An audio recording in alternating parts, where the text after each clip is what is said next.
आदाब, मैं हूं मुमताज़ आलम रिजवी और मैं बात करूंगा ओसामा शहाब की। जी हां, बिहार में चुनाव हुए।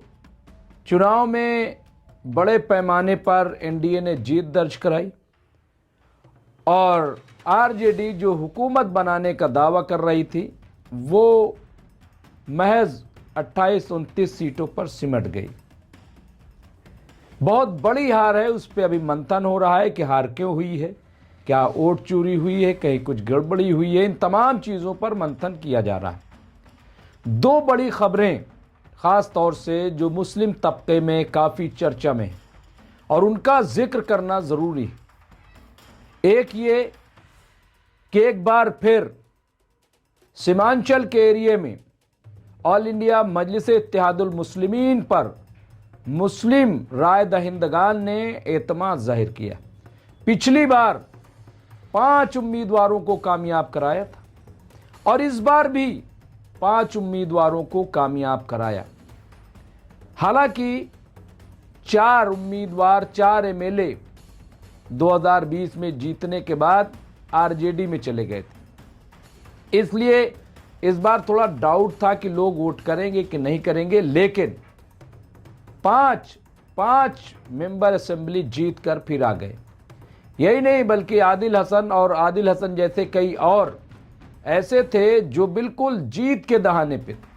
आदिल हसन तो महज 300-350 वोटों से ही उनकी हार हुई। वो शिकायत कर रहे हैं, सवाल उठा रहे हैं। तो आदिल हसन महज 300-350 वोटों से हारे, वो सवाल उठा रहे हैं। लेकिन ये तो तय है कि वहाँ के मुसलमानों ने एतमाद जाहिर किया। तो एमआईएम की चर्चा है। लेकिन एक और बहुत बड़ी चर्चा है, आरजेडी के पहली बार टिकट पर चुनाव लड़ने वाले ओसामा शहाब, उनकी भी बहुत चर्चा है, बहुत ज़्यादा। वैसे चुनाव के दौरान भी चर्चा में थे, क्योंकि जब आरजेडी ने फैसला लिया कि मोहम्मद शहाबुद्दीन के बेटे ओसामा शहाब को टिकट दिया जाएगा, तो इस पर बीजेपी ने हंगामा कर दिया, एक मुहाज खोल दिया। पूरे बिहार में बल्कि मुल्क की सतह पर इस बात को उठाया कि मोहम्मद शहाबुद्दीन के बेटे को, जो बाहुबली, माफिया और न जाने क्या क्या, उनके बेटे को क्या फिर वही राज लाने की तैयारी। और इस तरह से जितना बदनाम कर सकती थी बीजेपी उतना बदनाम किया। यानी उनको हराने के लिए जितनी ताकत बीजेपी लगा सकती थी उतनी ताकत लगाई, लेकिन ओसामा शहाब को जीत मिली। बड़े पैमाने पे ओसामा शहाब ने 88,278 वोट हासिल किए और जेडीयू के उम्मीदवार, उन्हें आप ये देखिए कि 9,248 वोटों से उन्होंने विकास कुमार सिंह को हरा दिया। 9,248 वोटों से ये अपने आप में एक बड़ी जीत है, इसलिए कि जिस तरह से एनडीए जीती है, आईएम का 5 सीट जीत जाना और ओसामा शहाब का यहां से जीत जाना, ये कोई मामूली बात नहीं है, बल्कि बहुत अहम और बहुत बड़ी बात है। बहुत इंपॉर्टेंट बात है कि ये जीत करके आए। तो ये आप देखिए कि और जीतने के बाद ये जीते कहां से, आप सब जानते हैं कि जो बिहार की रघुनाथपुर सिवान की जो विधानसभा सीट है वहां से जीते। और जो तस्वीरें जीतने के बाद आ रही हैं, मैं आपको बता दूं कि जो ओसामा शहाब है, उनकी वालदा का नाम हिना शहाब है और इसके साथ साथ जो उनकी वाइफ हैं वो डॉक्टर हैं पेशे से, और आयशा शहाब उनका नाम है। तो ये आप देखिए, ये इनका फैमिली बैकग्राउंड, इनका एक बेटा भी है, अभी यंग है, बिल्कुल यंग है। जब ये जीते तो ऐसी वहां से रिपोर्ट आ रही है कि पूरा रघुनाथपुर उमड़ पड़ा। उनके जश्न के लिए। और यह भी कहा गया कि कई साल बाद इस घर में रौनक लौटी, क्योंकि मोहम्मद शहाब भी जब हयात थे तब भी वो जेल में थे, उन्हें जेल की सलाखों में डाला गया था, और जब उनकी तबीयत बिगड़ी तो उन्हें दिल्ली लाया गया था, और कोरोना का दौर था, लिहाजा उनकी जो जसद खाकी है, जब उनकी मौत हो गई कोरोना की वजह से बताया जा रहा है, तो उन्हें यहीं दिल्ली गेट पे दफन कर दिया गया।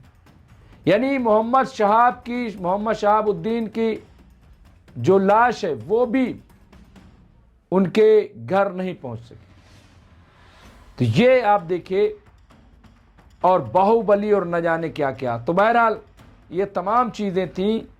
अब जब ओसामा शहाब जीत चुके हैं तो उनके लिए जिस तरह से प्यार, और आप ये देखिए कि आप भीड़ देख रहे हैं, ये कितनी भीड़ है आप देखिए। तो ये एक बड़ी जीत के तौर पे, और ये बताया जा रहा है कि दरअसल ये बीजेपी के मुंह पे तमाचा है। यानी हार के बाद भी एक जीत का माहौल आरजेडी में देखा जा रहा है, क्योंकि ओसामा शहाब का जीतना ये बीजेपी की बहुत बड़ी हार, ये एनडीए की बहुत बड़ी हार है, ऐसा कहा जा रहा है। और इसके साथ साथ जिस तरह से एमआईएम जीती है, हालांकि इसके लिए यह भी कहा जा रहा है कि एमआईएम की वजह से 24 सीटें हारी, लेकिन सवाल तो बड़ा ये है कि 6 सीट असदुद्दीन ओवैसी मांग रहे थे गठबंधन से कि हमें महज 6 सीट दे दीजिए। अब दिलचस्प बात यह मैं आपको बताऊं कि अगर 6 सीट मिल जाती एमआईएम को और वो महागठबंधन में एमआईएम शामिल हो जाती, मैं एक मिसाल दे रहा हूं, बात कह रहा हूं, और फिर इतनी बड़ी हार होती तो सारा ठीकरा असदुद्दीन ओवैसी पे फोड़ दिया जाता कि चूंकि महागठबंधन ने एमआईएम को ले लिया था, इसलिए जो हिंदू वोट है वो पोलराइज हो गया बीजेपी की तरफ, एनडीए की तरफ, वो सब चला गया, ऐसा ठीकरा फोड़ा जाता। तो चलिए, जो हुआ अच्छा हुआ। हालांकि मैं मानता हूं कि अभी बिहार में जिस तरह का चुनाव हुआ है उसकी जांच की ज़रूरत है, पड़ताल की ज़रूरत है, उस पर आवाज़ उठाने की ज़रूरत है, क्योंकि बहुत खामियां हैं, बहुत गड़बड़ियाँ, जिस तरह से बड़े वोट वहाँ पे आ रहे हैं, ये तमाम चीज़ें ऐसी हैं जिससे इनकार नहीं किया जा सकता, नज़रअंदाज नहीं किया जा सकता। लेकिन इन तमाम बातों के साथ एक तरफ सीमांचल है जहां 5 मुस्लिम एमएलए एमआईएम से जीत करके आए, दूसरी तरफ आप देखिए कि ओसामा शहाब, इनकी जीत, ये भी अपने आप में एक अलग कहानी है, और ये बीजेपी के लिए बहुत डिफीट वाली बात है, बहुत हार वाली बात।